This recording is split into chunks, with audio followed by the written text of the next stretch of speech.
আরও কিছু খবর নিয়ে একটা ডেস্ক রিপোর্ট। জাতীয় সঙ্গীত প্রসঙ্গে আলোচনা সভা করেছে জাস্টিস মুভমেন্ট।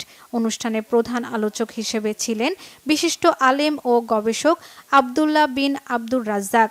এ সময় বক্তারা গণভোটের মাধ্যমে জনমত যাচাই বাছাই করে জাতীয় সঙ্গীত পরিবর্তনের জন্য সরকারের প্রতি আহ্বান জানান। বিভিন্ন দেশে জাতীয় সঙ্গীত পরিবর্তন হয়েছে।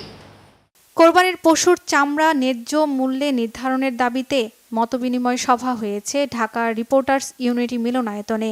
মুফতি আবদুল্লাহ ইয়াহিয়া এর সভাপতিত্বে, মুফতি আফজাল হোসেনের সঞ্চালনায় অনুষ্ঠানে উপস্থিত ছিলেন মুফতি আব্দুল কাইয়ুম সুবহানী, মাওলানা মহিউদ্দিন রাব্বানী, মুফতি খোরশেদ আলম কাশেমি, মুফতি মাসুম আহমেদ, মাওলানা আতিকুর রহমান আতিক সহ অন্যরা।